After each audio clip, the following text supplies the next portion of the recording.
KLRN Radio has advertising rates available. We have rates to fit almost any budget. Contact us at advertising@klrnradio.com.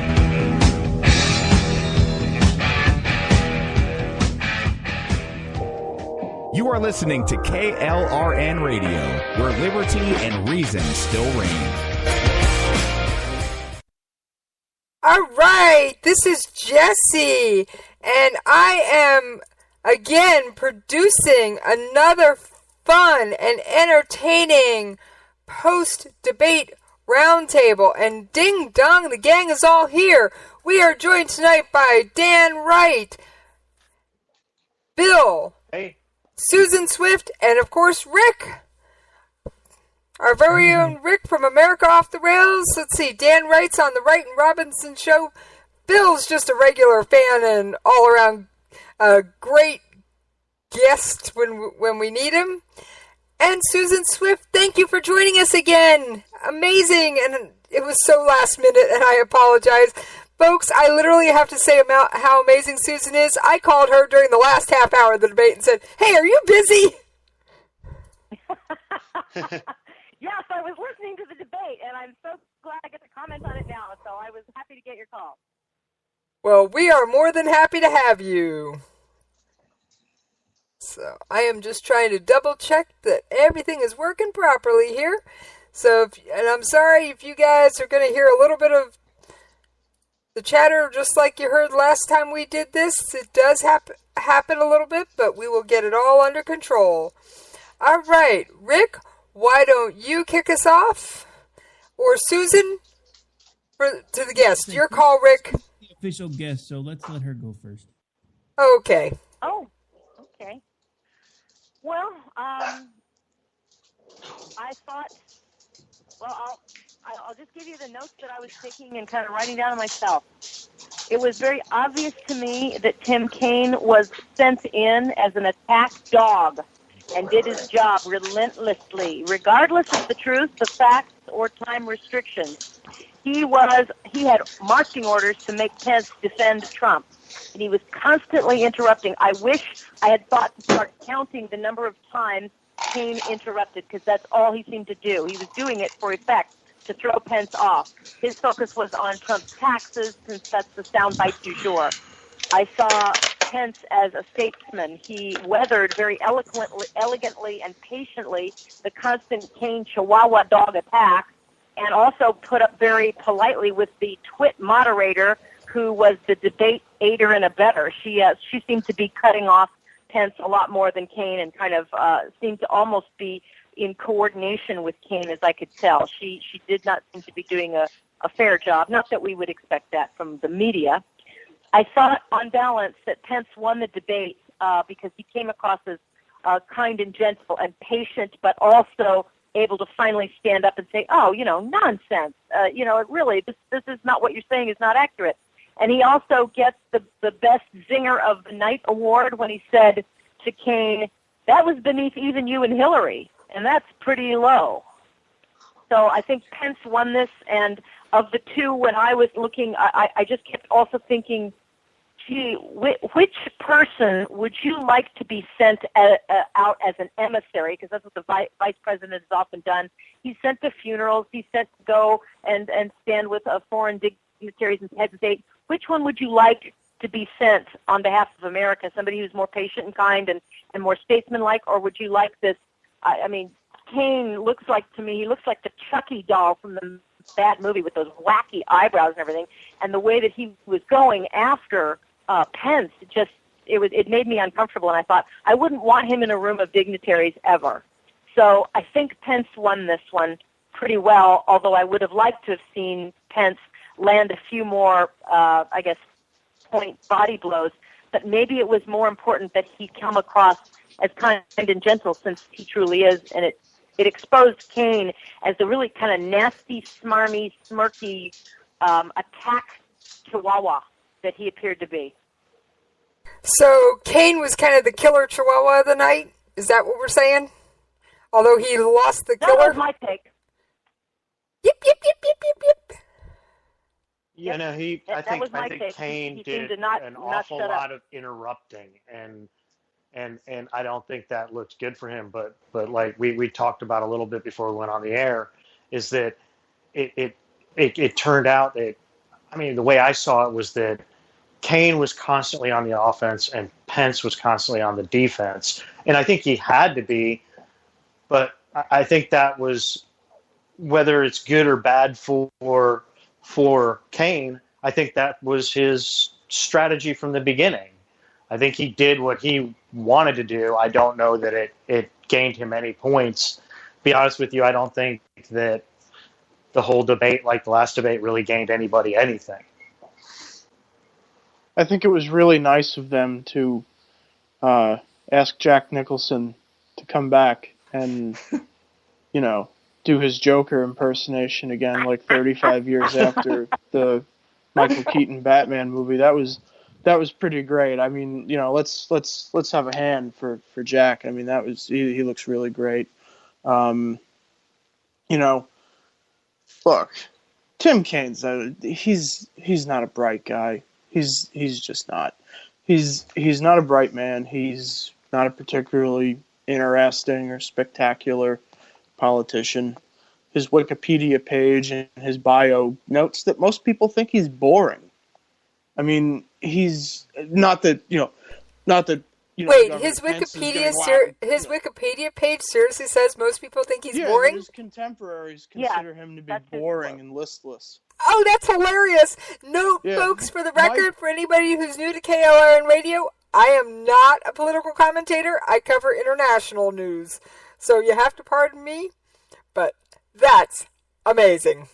So I think that Governor Pence, by contrast, looked like a party animal up there, because I mean he was obvious. Look, I think Governor Pence obviously won the debate, but not by a whole lot, because he had to carry around Donald Trump most of the night, which is quite a load. But I can't really mention one thing of any substance that Governor Kane said, or Senator Kane, whatever you want to call him. I mean, he's had just another career politician. He's been in government for 50 years or something. I mean, I can't think of one remarkable thing that Governor Kane said tonight that was interesting. Look, they both lied an awful lot. In fact, actually, one of the things that struck me was Tim Kaine said that he said that the Clinton Foundation has higher honors and marks from organizations that review charities than the Red Cross does. And I mean, I just had to laugh out loud at that, because it was like, are you serious? Like, even Wounded Warrior Project unclaimed that. I mean, that's ridiculous. Like, what are you guys, serious? Like, Red Cross, really? Come on. I mean, that's just ludicrous.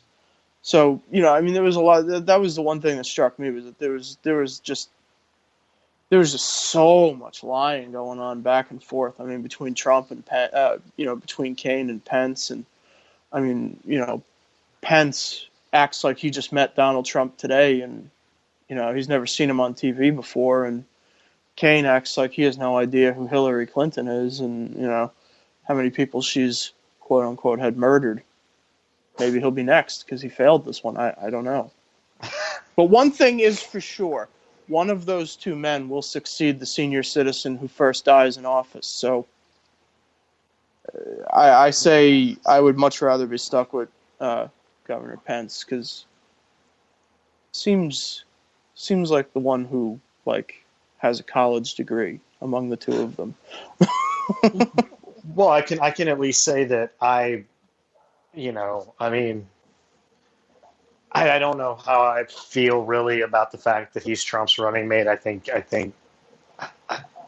Trump I feel loses, pretty great about it. If Trump loses the election, the president, Pence's career is done.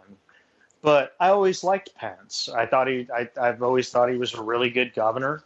I would trust Pence to run the country more than I would trust Trump. That's for sure. I mean, but Pence is going to be running the country anyway, right? Because like that was the whole idea. Like they wanted to get a really strong executive with like leadership ability, like so that Trump could just go international golfing, and Trump, Pence can run the country in violation of the constitutional. So I mean, look, for better or worse, whether if you look up on that stage, there are four people. There's Hillary and Kaine, and there's Trump and Pence. I have a hell of a lot more faith in Pence than I do in Hillary or Kaine. I don't know about Trump. I'm not sure I would trust him as far as I could kick him, but Pence is obviously able to lie with some dexterity, so that's pretty good. Okay, so now our national leader needs to be able to lie. Yeah, that's the whole point. I don't know what you're talking about, Pence lying. All I heard was Kaine lying. I mean, just Pence lied the whole night. Out of context. So I don't know what lies did Pence tell, because I didn't catch that. Well, he said that Donald Trump didn't call Vladimir Putin a strong leader. He most certainly said that. I think he was clarifying the context in which he said it, because that's what Kaine was specializing in, was taking things out of context and implying meanings that were not in the context at the time of the quote. So, I mean, if we're going to get down to parsing words of he said the word leader, that's very different from what did he mean when he said what he said. So, and that's actually a really common tactic that the Clintons have used successfully for, I don't know, 30 or 40 years. They do this word parsing. Remember, I don't know what the definition of the word is. I mean, come on. So, if this was, he lied because he did say the word leader, come on, that's not. You don't really believe that Donald Trump admires Vladimir Putin on some level? Well, but that's what your point is you're saying as a leader. Yes, Putin is Vladimir a Putin strong isn't a leader. He is a strong leader for what he's doing. It's just that we don't like what he's doing. But Putin is a much stronger leader than Obama is, and that's the point.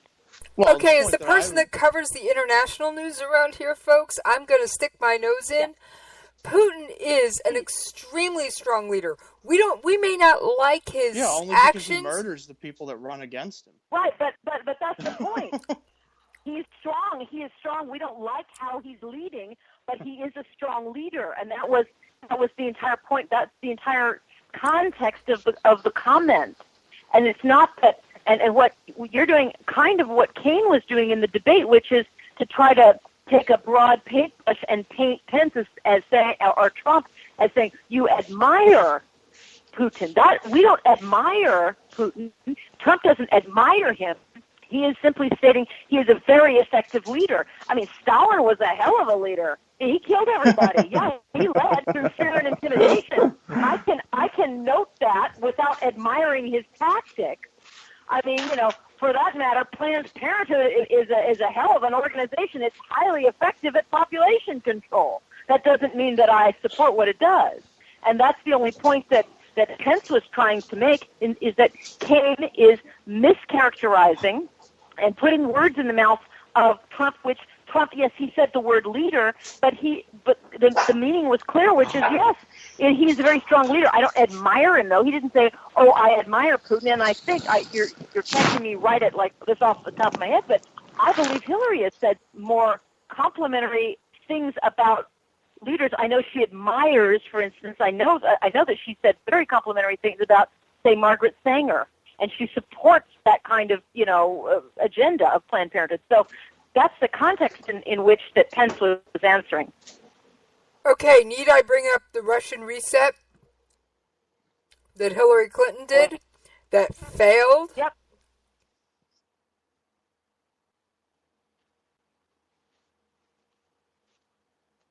I'm sure one of you has a comeback for that. There's a lot of things Hillary Clinton's done that has failed. But,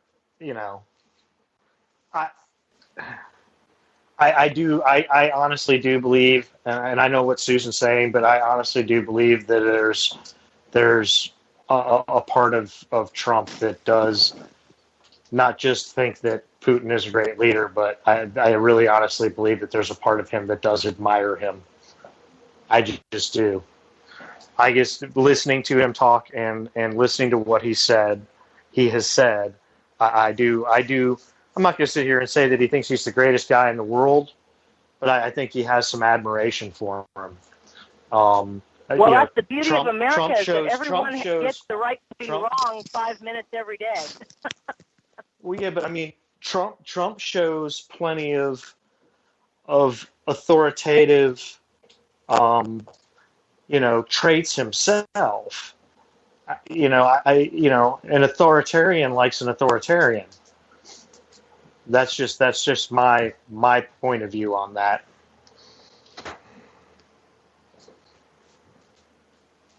All right, so I've been quiet for a bit because I'm trying to not open mic right as I have a really large thunderclap because suddenly we're storming where I am. My overall take on the debate, like it or lump it, because everybody knows I'm not the biggest Trump fan.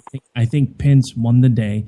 I think if Donald Trump actually could look nearly as sane as Pence did, the first debate probably would have been a little differently. And as far as Kane and his orders from Hillary, I keep flashing back to the original Karate Kid with the guy at the dojo master yelling "sweep the leg," because that's exactly what those attacks reminded me of. It's just take him out. No, I agree. I think Pence won the debate, and I think Pence won the debate because he came out of it looking like the better man in general. I think Kane, like I said, I think Kane did exactly what Kane came in there to do, and it was to put Pence on the defensive. That seems to be the way to go with Trump, is to put Trump, or like I said, Pence, on the defensive. I don't think it worked out for Kane because I think it made Kane come off as kind of an a-hole, and it made Pence look like the better man. And that's why I think Pence won the debate. I don't think anybody really won the debate on substance. I think you're absolutely right. I would second that Kane had marching orders to go in and go on the attack, put Pence on the defense. Pence was on the defensive somewhat in the beginning, and then pivoted and was able to counter that, and came out winning the day through kind of polite persistence and hanging in there and explaining.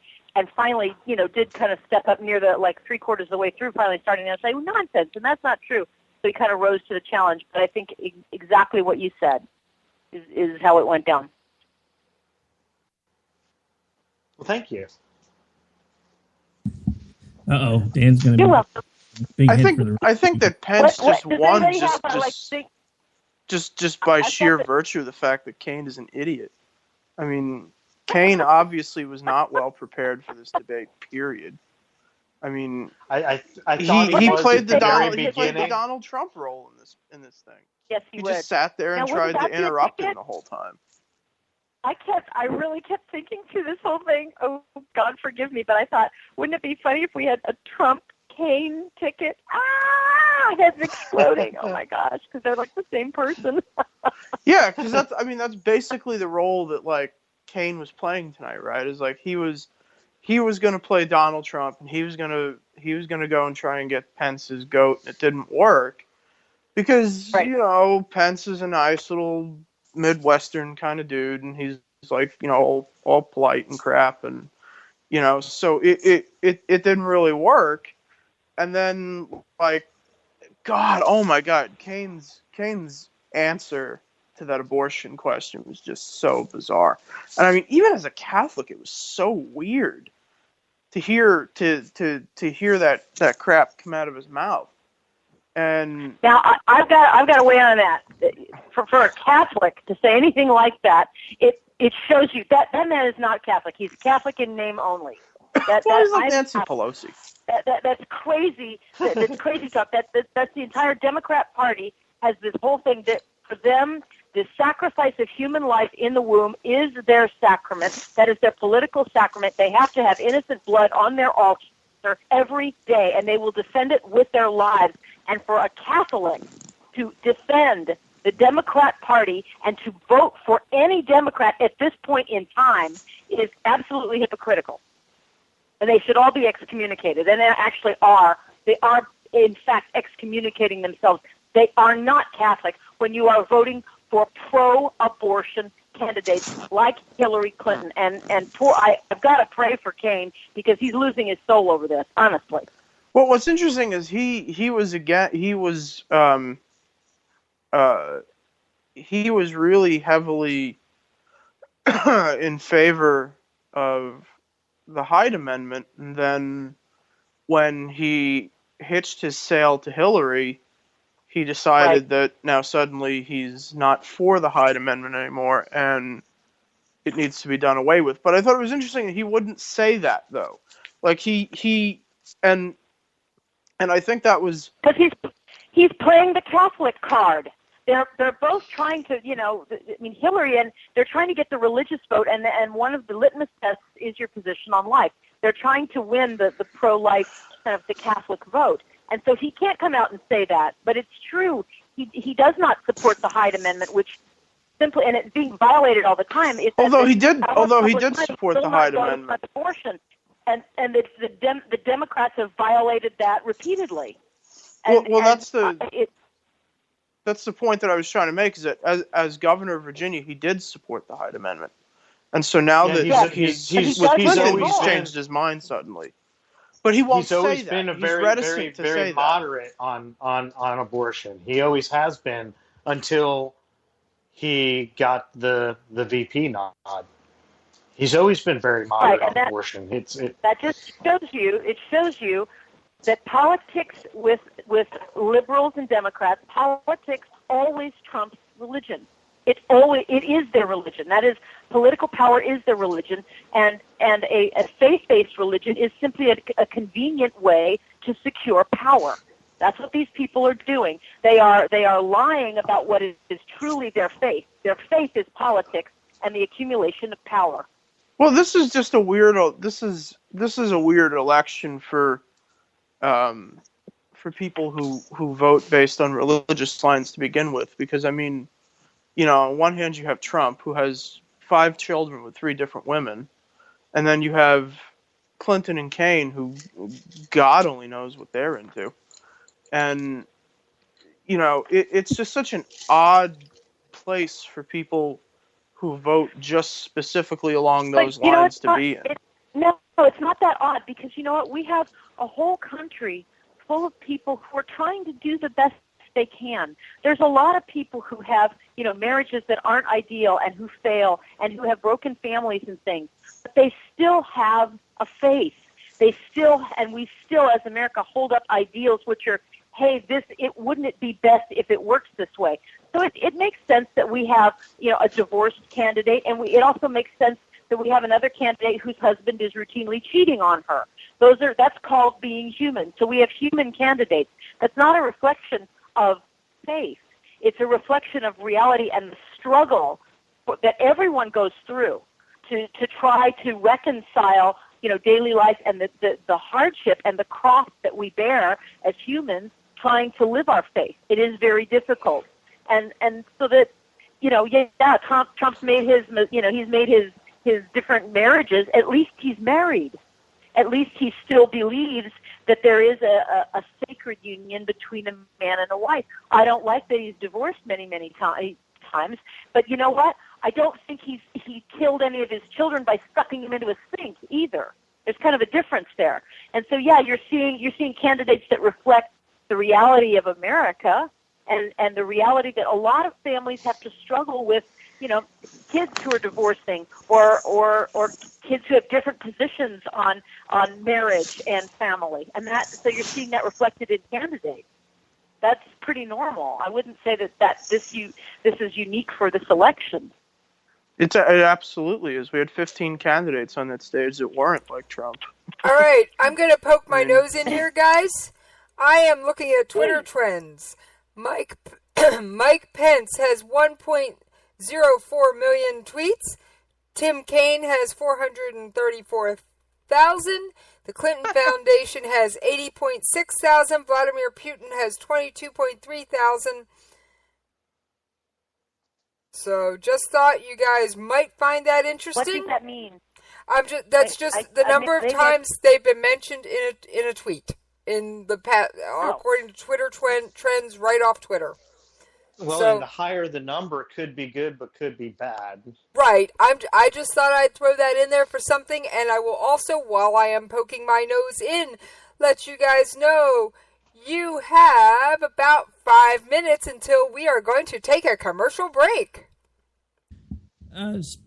Okay, cool. So speaking of the trends on Twitter, I actually have been kind of perusing those myself. It looks like the majority of Mike Pence comments are actually favorable, so it does appear that he's getting a more positive review on social media than Tim Kaine. As a matter of fact, the ABC networkers, I like to call them All About Clinton, just basically threw Tim Kaine under the bus. Even they just fact-checked him and said that the statement that he made about Clinton helping to do away with the Iranian centrifuges, etc., was completely false. So if somebody like ABC throws the vice presidential candidate for the Democratic Party under the bus, they must have realized they caught him in a pretty big oops. How about when he said that she was part of the team that devised the plan to kill Osama bin Laden? Wasn't that insane? Are you, really? Well, you know what she was doing in that room? Remember with the picture of everybody watching that thing? You know what she was doing? She has her hand over her mouth. It's been reported because by she just had a stroke. She was coughing. She was sitting there having one of her cough attacks while Osama bin Laden was being taken out.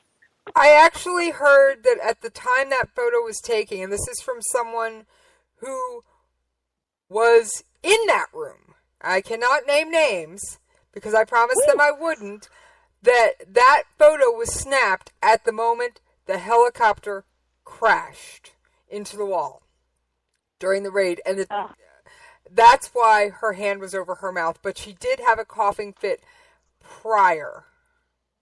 So she had a coughing fit in that room. Through that whole thing. I mean, she's had an 8-year cough going for as long as we can document back 8 years. It's that was probably her contribution to the Osama bin Laden. However, I can also say from other sources, because for those people who are not regular listeners to my show, I will remind you I am a Special Forces widow.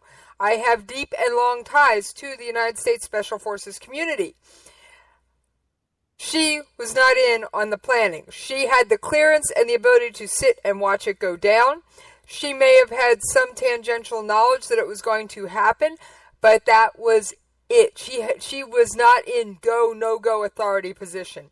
That was that was Department of Defense and Commander-in-Chief role. She had no say in whether it happened. She may have been in on some of the meetings where they were discussing the planning, but only as more of a spectator, and she may have piped up a little bit, but she was not one of the key planners, key architects. She did not have go, no-go authority. And I don't, no offense, I don't want her have go, no-go authority. I don't want to see any of them have go, no-go authority. Can we work that out? Well, actually, let them drone Julian Assange first.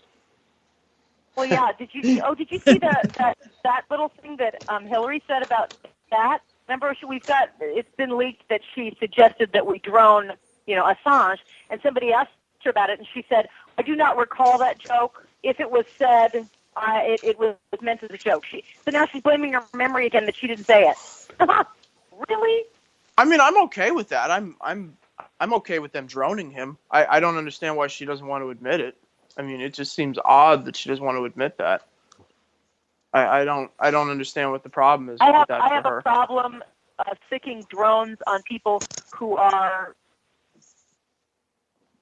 information about you. I don't know. I would rather that you take them into custody, but I don't know if I don't think it's wise to use drone forces to take somebody out who has not physically attacked, unless you've got real intel on the ground that an attack is imminent. I don't think you target a human being for leaking information, as bad as it is. I mean, I don't think it's it can be traitorous to go and leak information.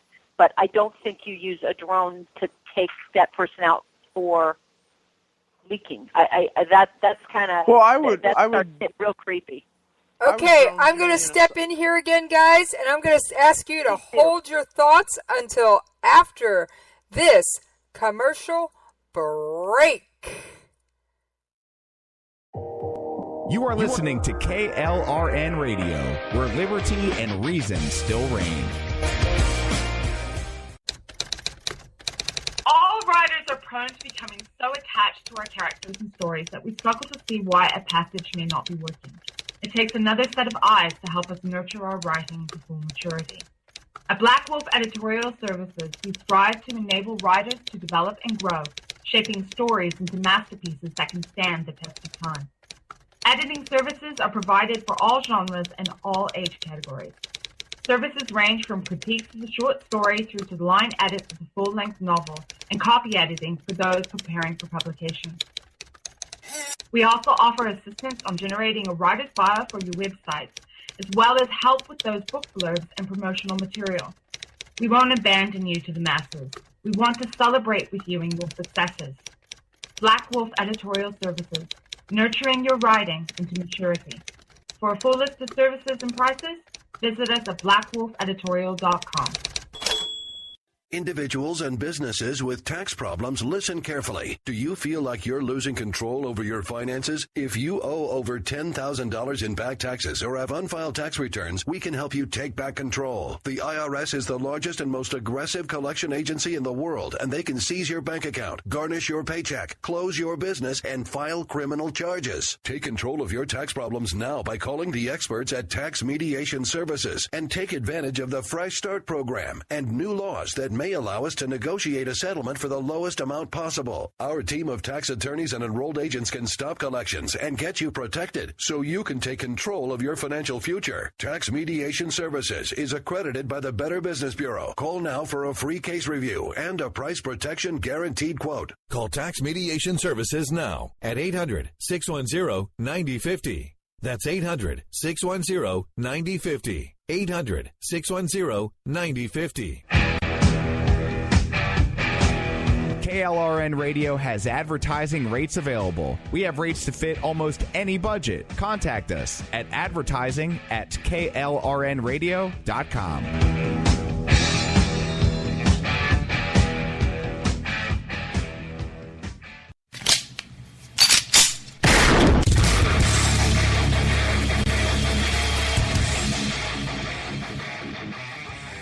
This is Slickery Trigger for Rebel Road Tactical. With proper care and feeding, your pistol will be ready when you need it, there to save your life. Shouldn't your gear be that good? Whether you need a holster for comfortable everyday carry or a tough-as-nails holster for your next training course, Rebel Road Tactical has what you need.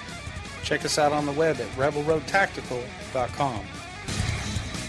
Tired of paying outrageous prices for Viagra? Well, we have great news for you. Now you can finally get Viagra at huge discounts. Healthy Man allows you to save up to $500 on Viagra. Why pay U.S. pharmacy prices of $15 per pill or more when you can get Viagra for less than $3 a pill? Call today and get 40 Viagra pills for only $99. This can cost as much as $600 at your local pharmacy. You can't afford not to call us. If you want Viagra at the lowest prices, never pay $15 a pill pharmacy prices again. Get Viagra for less than $3 a pill. Call 1-800-516-7602 today and save up to $500 and get 40 pills for just $99. Healthy Man is fast, easy, and affordable. Operators are waiting at 1-800-516-7602 to take your call right now. Call 1-800-516-7602. That's 1-800-516-7602. Again, 1-800-516-7602. All right. Thank you all for hanging in there while we paid those bills. This is Jesse on KLRN Radio, and you are listening to our Vice Presidential Debate Roundtable. And just to remind you who all the players are, we've got Dan Wright of Wright and Robinson. We have Susan Swift, who is thankfully agreed to join us again. Woo! Thank you, Susan. Amazing last-minute guest. And we have at Defend Wall Street, a.k.a. Bill, who is another awesome guest. And, of course, Rick, from host of America Off the Rails and co-host of Wright and Robinson. And I am Jesse from Jesse's POV. All right, let me make sure I got these guys back on board. Get these guys back on board because I'm sure they've got a lot to say.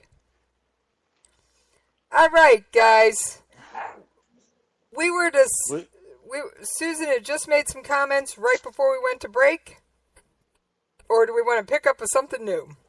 Well, I was talking about Julian Assange and why we should be able to drone him. And, you know, WikiLeaks has been publishing, you know, military documents since the Bush administration. And, you know, they publish documents which Al-Qaeda's magazine then used to create roadside IEDs to destroy American troop carriers. So, I mean, I don't have an issue with droning Julian Assange at all. I mean, because he then I guess enables actual people who.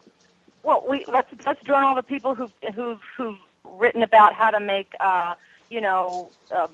turkey roaster bombs and any kind of bomb construction. I mean, that kind of information is all over the internet. I mean, the dissemination of But this specific document that WikiLeaks leaked in 2006 enabled Al-Qaeda to know about a flaw in American troop carriers that made it easier for them to manufacture roadside IEDs. It was a flaw in the design. I agree. It's terrible. I agree that that's terrible, and we should capture him and put him away forever. But you know what? Bill Clinton sold our technology to China, but we're not talking about droning him. Or what about droning Hillary Clinton for having classified information on an unsecure server and getting people killed over it?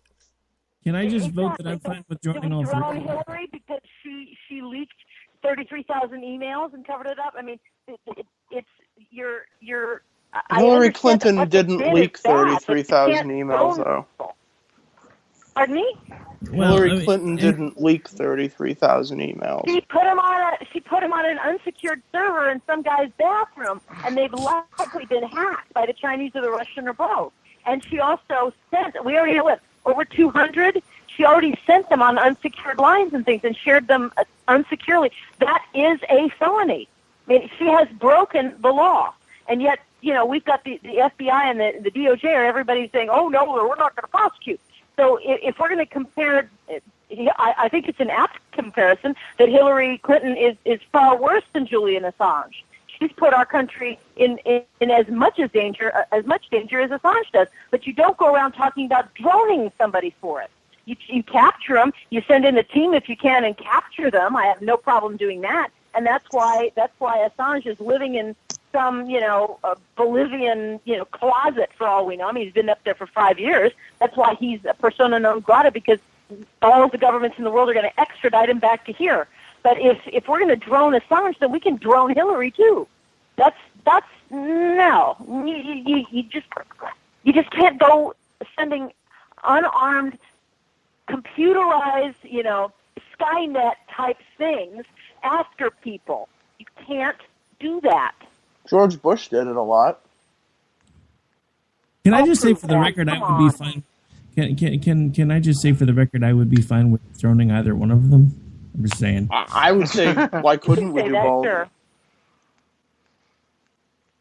Okay, I have a statistic I want to throw out here, and then I will back out and let you guys continue.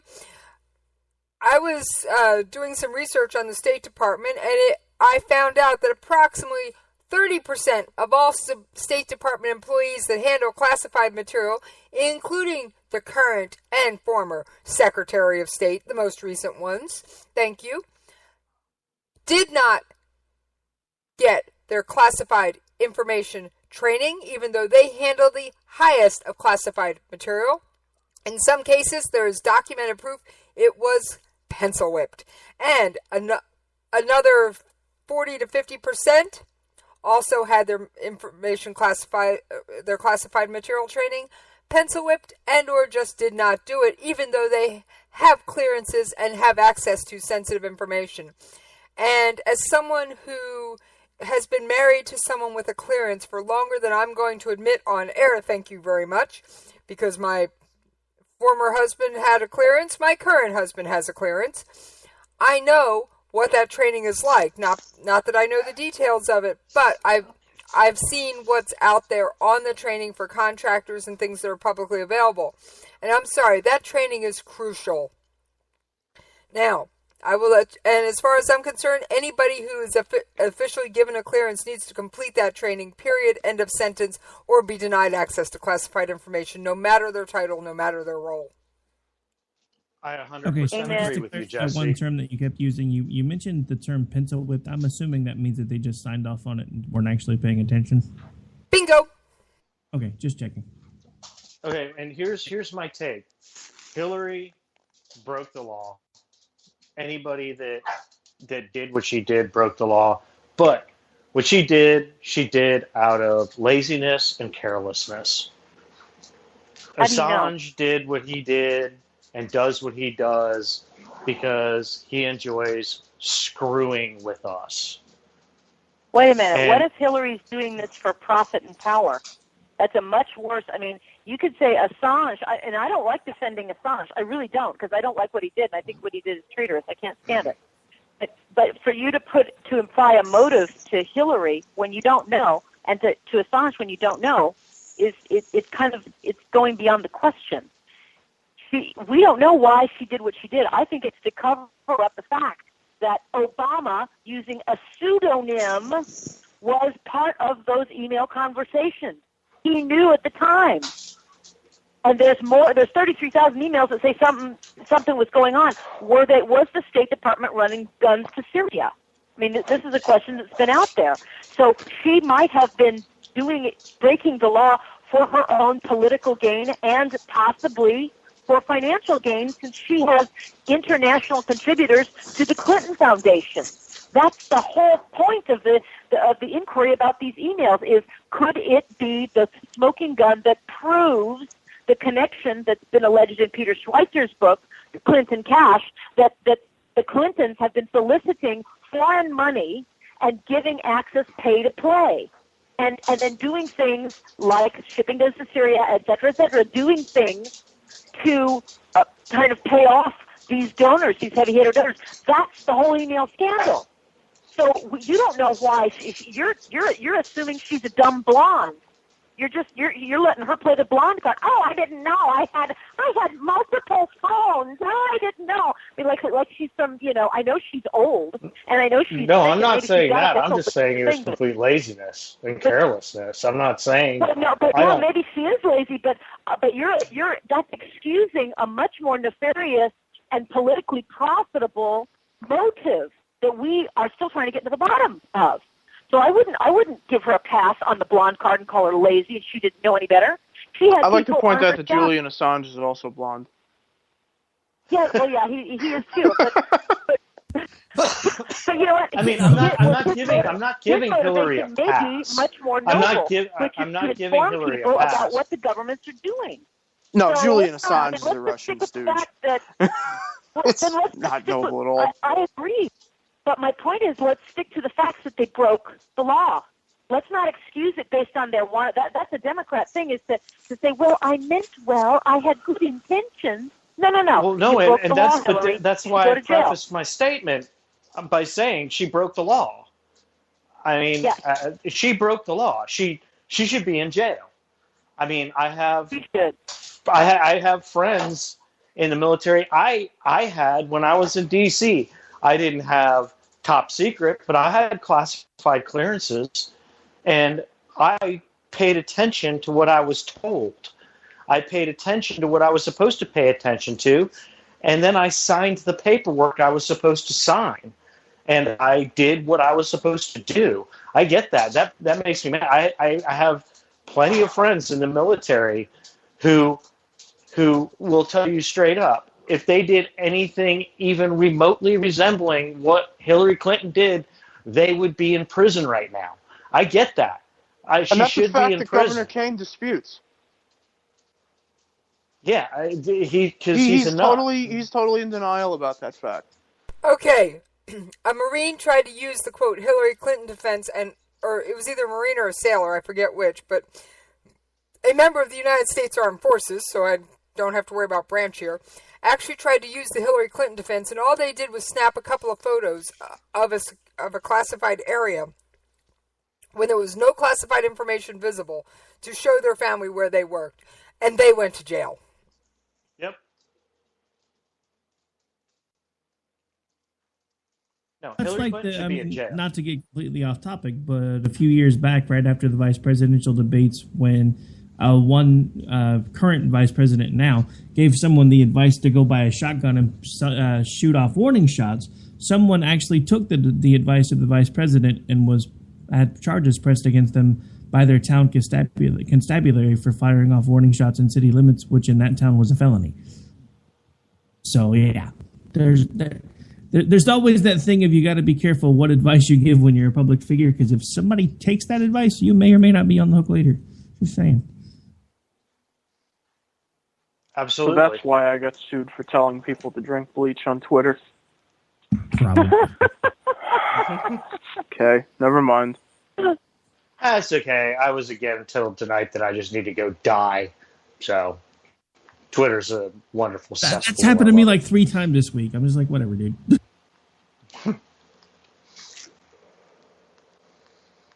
One of them was my wife, though, so I'm thinking I should probably take that one a little more seriously. But who knows?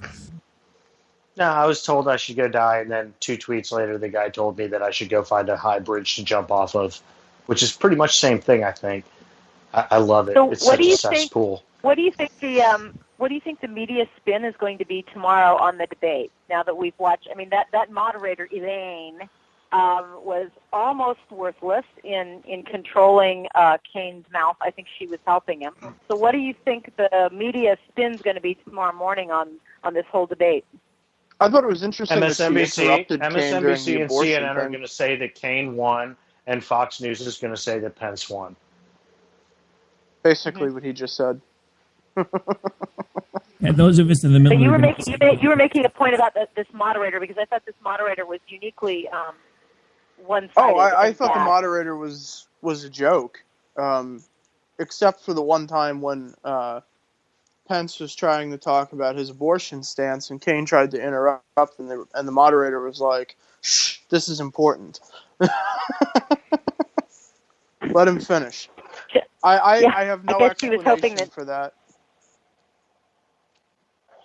Maybe she was hoping that Pence would, I guess they might. I don't know, but I think a lot of people in the media believe that abortion is such a fundamental, universal right that you allow a conservative to oppose it, and they'll shoot themselves in the foot. That's the general consensus, and I don't think that they realize just how many millions of Americans oppose abortion and are wanting someone to stand up and say that it's morally reprehensible, and they think it's a winning issue for them when a conservative opposes it. So that maybe that's why, or maybe she was actually just being polite and actually finally doing her job, because I don't think she did much of anything other than to encourage Kane. I was watching on NBC. I don't know if you guys were seeing the same vantage points, camera angles, but there were 2 instances during the debate. I don't remember when it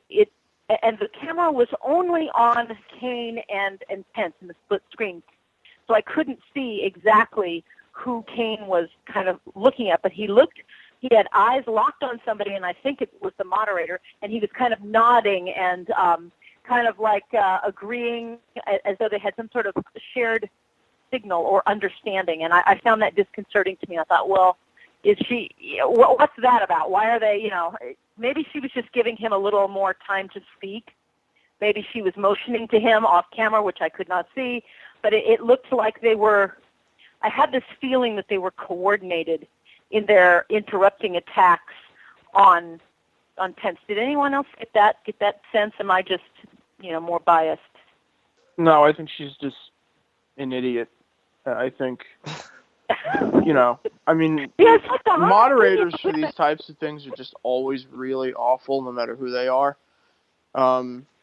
Moderator. Look, the way that you can clear this up is you body mic them, and then when it's not their turn, you cut the mic off. That's all. That's the easiest way to do it. Because otherwise, you're going to sit and talk over each other all damn night, and that's what you got in the first 20 minutes of this thing. Was, they're just shouting over each other, both of them, and she's just no, like, it was mostly It was mostly just bring in music like the Academy Awards. As soon as they start going over, you just start playing the music. Yep. Yeah, they were just, I don't know, Well, the downside to playing music at a debate where they're sitting is I'm afraid they'd probably start trying to play musical chairs. That would be fun. That would be more fun to watch than this. That would have been fun if they'd all hop up and have to switch chairs. That would have been cute. I've said this before. I think that the age of the debate moderator, the journalist debate moderator, should come to an end because they are so clearly one-sided. I think what we need to do is impanel lawyers for both parties on both sides, so that the Trump campaign would hire a lawyer or two, and the Hillary campaign would hire a lawyer or two, and there's 4 lawyers or 2 lawyers, however, but each balanced for each side. And lawyers basically ask the questions and do the follow-up back and forth like a deposition, because you might actually get some more facts, and you would actually pin some of these people down. This moderator, these Susie Lip Gloss moderators who are just up there and just keep asking these pablum questions of one side, and I'm sick of them. They're not doing anybody any good. They're not serving the public, which is ostensibly what they're supposed to be doing. They just are serving their own egos and obviously the media bosses or their political bosses. So I think it's time that we interject professionals like trained debate attorneys into this, so that we have it much more, at least a better fighting chance of pinning these politicians down. What do you guys think of that idea? Well, that sounds good. Or we just go the total opposite and we find a Chuck Barris and we just do a gong show. Oh, that's a good one. Take that. How about mud wrestling? Wouldn't that be fun? No, they would not use attorneys, but on one condition. Trump would not be able to use Michael Cohen. Terrible on TV. No good. Couldn't use him. Oh. He would just provide sound bites for hours. What I'd like to say is that if they go the lawyer route, I'd like to see 2 debates with the lawyers, and the third one, a town hall style debate. Although we haven't yet seen one of those, I just think that way the people in the audience at least have a chance to ask the questions they want. And you'll need a body to, keep order on that, and that could be a journalist, the warm body handing off the microphone. Well, actually, isn't Sunday's debate supposed to be like a town hall? Yes. The next questions. I would love that, but we'd have to have like a panel behind the 2 candidates and hold up a score like at the Olympics as to whether or not they answered the question. That between 1 and 5, was that an answer or not an answer? No, it wasn't. Because at these town halls, some 20-year-old will come up and say, well, do you support the war in Iran? Or just an open-ended question there. And then the skillful politicians will dance around it. They won't get a yes or no, and they kind of abuse the audience that way. But I love the idea of town hall, and then get like a panel up there just saying, yeah, no, they didn't answer that. No, didn't do it. When is the next presidential debate? It's the 9th, right? Sunday night. Yeah. Yes, it is October 9th. Oh, and my God. I'd like to invite you all back for another roundtable. Only if they're drinks. I don't know. We might actually supply this next one. We might need them. This whole idea of how we change the debates. For some reason, I keep flashing back to a show my wife watches over the summer called America's Got Talent with the 4 judges and the X's. I'm thinking maybe that might work. When you get 4 X's, none get off the stage. Just saying. Yeah, just we could have a sound effect there, and they could buzz everybody when it's a stupid answer. Kind of like, don't they vote in by tweeters and twits and things? They vote in on like America's Got Talent or on the Dancing with the Stars, and we could decide which who gets to answer and things. I mean, because it's just listening to these things, you just want to scream right through the TV. All right, so I are agree we with out that. of substance? Are we about out of substance and conversation on this, or do we want to get back on track, or just keep running down rabbit trails, guys? Yeah, I mean, honestly, there's really not too much left to talk about. I think. I mean, the bad thing is, this really, like I said at the beginning, this didn't really do anything for the American people except for point out issues where both vice presidential candidates have blind spots. I think the attacks that Kaine had of trying to put Pence on the defensive, they fell flat because the crowd and the folks watching were seeing what he was trying to do, and he kind of painted himself into a corner. I think, sadly, he was following the advice of Hillary Clinton, who was basically telling him that they had to get those two to basically separate themselves from one another. They were trying to get Pence to they were trying to put a wedge between Trump and Pence, and I think they failed. And I think all they did was, as Susan pointed out in the beginning of the conversation, they made Kaine look like the rabbit attacked Chihuahua, and it just didn't go over well. I'm watching tweets from Frank Luntz, who does a lot of the focus group stuff, and he's talking about all the different things that didn't sit well, and his interruptions were one of the things that had the focus group the most annoyed, because anytime they felt like Pence was going to say something useful, that's when Kaine started trying to back it up to something else that Trump had said or something else that Trump had did. This would have been the one night they could have left that stuff alone and actually talked about things that were important. But who knows? I mean, they didn't really talk about very many things of substance on the first debate either. I doubt they're going to do anything of substance on the second debate. Well, some of us will be here Sunday night to talk about it. So, what do you think? What do you think that Trump should do in the second debate? I mean, I talked about him as being Casey at the bat. That he, debate. Is he going to be Casey at the bat the second debate? Can he learn from Pence? I think he should study what Pence did and copy and emulate Pence in many, many different ways, and then have his own personality. He needs to be much better prepared for the debates because Hillary's going to be relentless and ruthless. So what does Trump need to do in the debates? I mean, I think he should connect with the American people by looking in the camera and being sincere, and then having specific points of his that he can go to, and then having absolutely cited facts tying Hillary to the economy, to Benghazi, to the emails, to the way she treats women, all of those things. I think he's got to get better prepared, and he's got to start, swinging and interrupting if he has to. Maybe should he start adopting the Tim Kaine style, since that's kind of him. I don't know if he can emulate Pence as the quiet statesman. What do you guys think? I think he should tag Pence in and have Pence do the debate for him. I think that would be the best strategy. I think that's against the don't rules. Even show up. Just let Pence do it for him. I think that's against the rules, but I'll put it this way. You never know until you try. Well, Hillary, you know what? Hillary's got a body double. Why can't Trump have a debate double? Huh? Yeah, I mean, it has the virtue of never having been tried. And I will say there's been a lot of things in this election cycle that people said could never happen that have happened. And this could be one of them. Yep. No, A little bit of hair dye, I guess be a fighter. and some I don't know. spray I tan. wanted desperately Pence for might Trump pass. to stand up about 3/4 of the way through that, take off his mic, and tell these people off and say, "You know what? I can't even get 4 words in edgewise. You guys keep double tagging team interrupting me, and I'm sick of it." My takeaway on this whole debate, I tweeted it out. It's called Debatus Interruptus. That's my whole take on this thing. All right. Yeah, no. Sum it up. Hey, Dan, I think you were trying to say something, but you're coming in kind of muffled on my end. I don't know if everybody else can hear you. Okay. I'm sorry. I'm sorry if I cut someone off. I'm sorry. I've got Dan loud and clear for the record. What I'd like to do for anybody who's listening, yes, I realize it is almost time for another commercial break, but as we are all about done, we're going to push through the commercial break and take a late one. Just bear with us a few more minutes. Dan, it is your turn.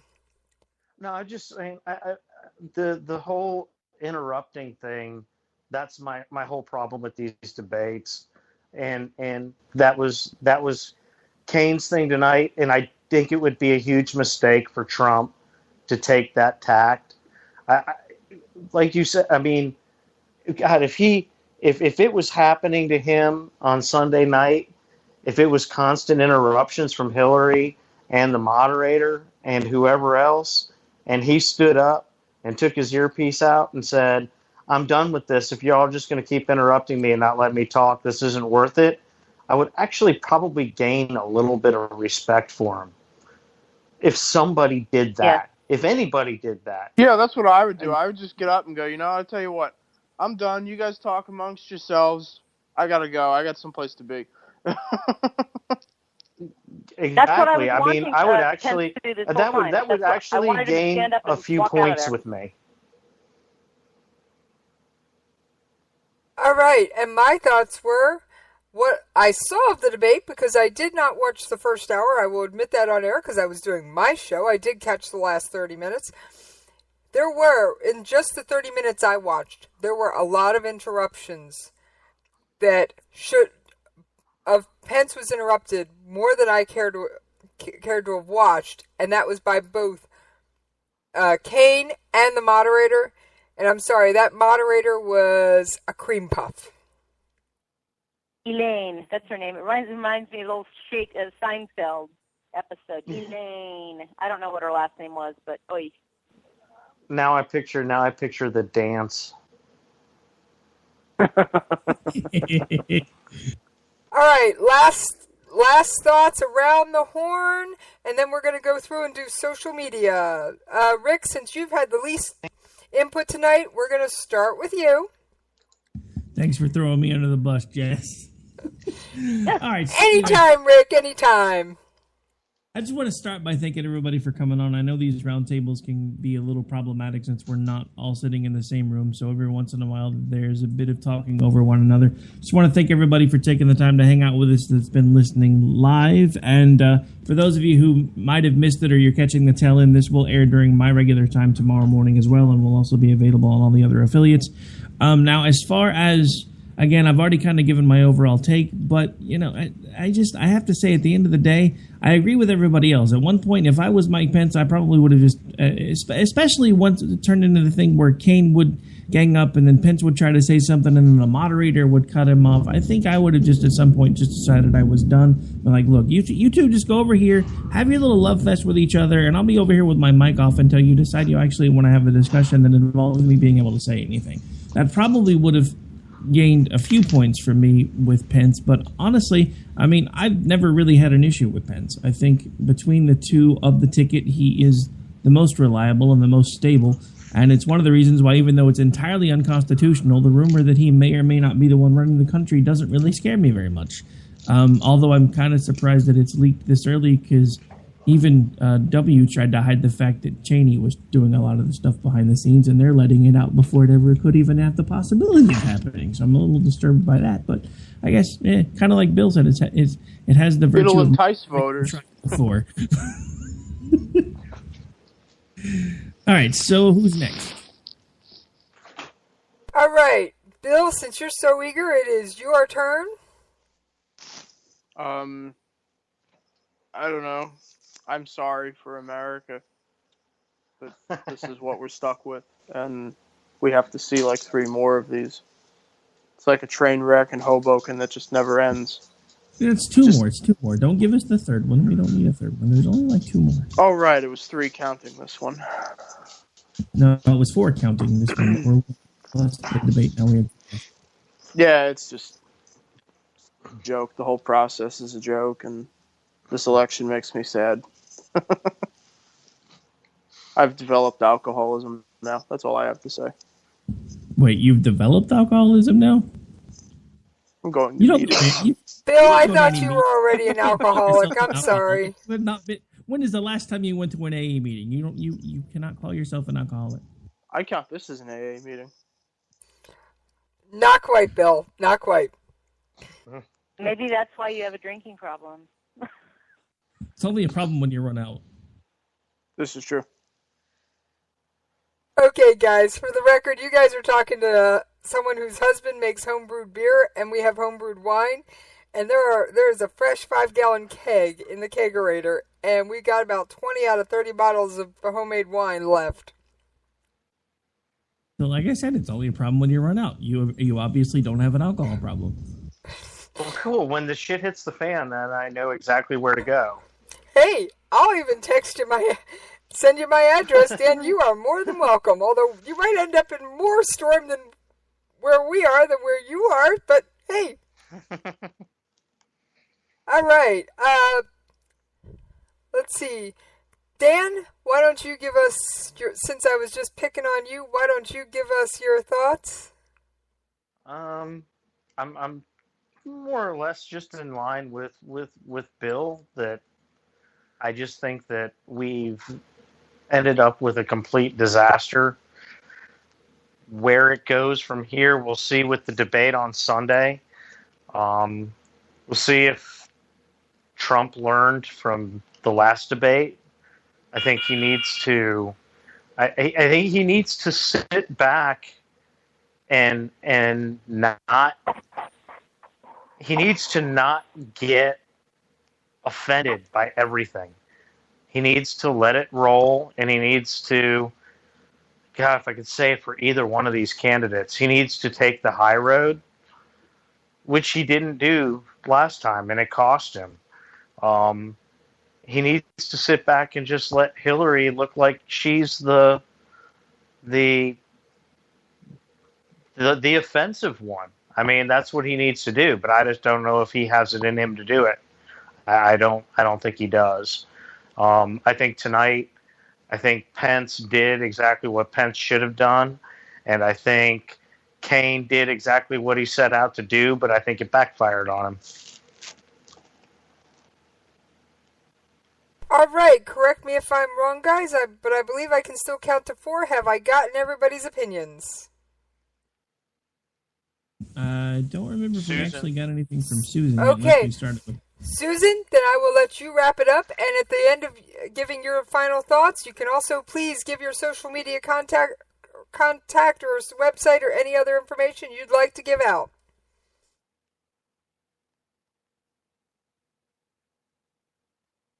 All right, Susan, are you still with us? Okay. Are you there? Yes, I am. Susan, right. Final thoughts, and at the end of that, please give your social media and or website and or any contact information you'd like to hand out.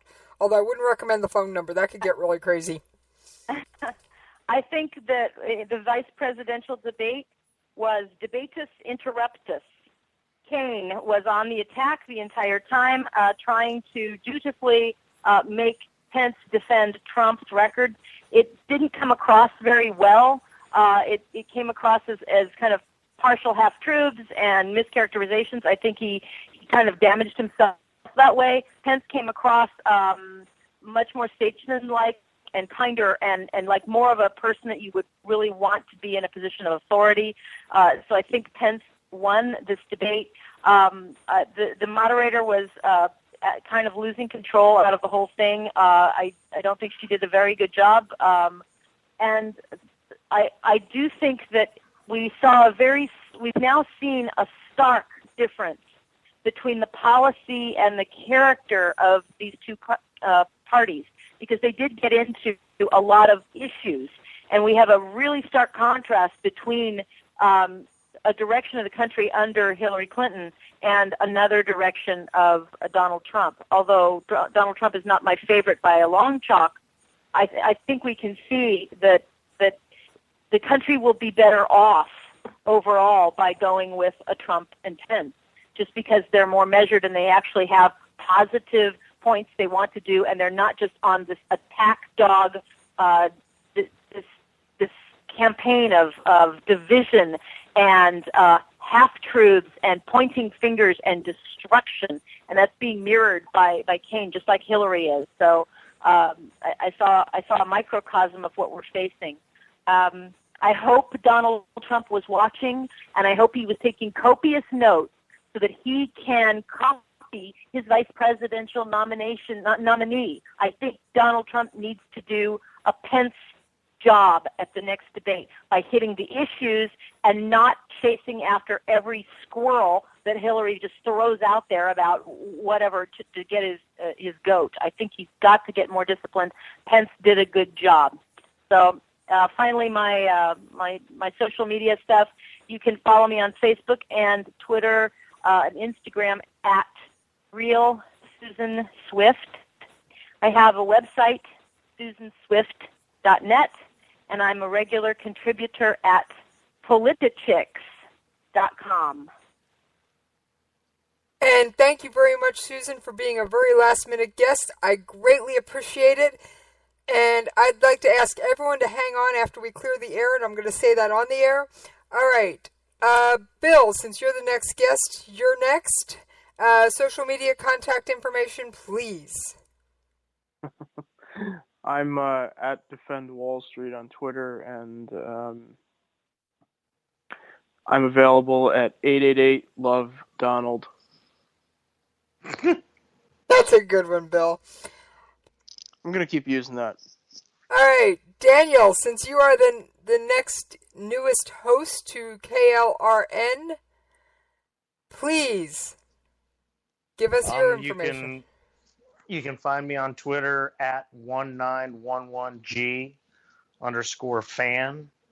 And you can listen to me every Friday night with Rick on Robinson and Wright at 11 p.m. Eastern Time. And that brings us to you, Rick.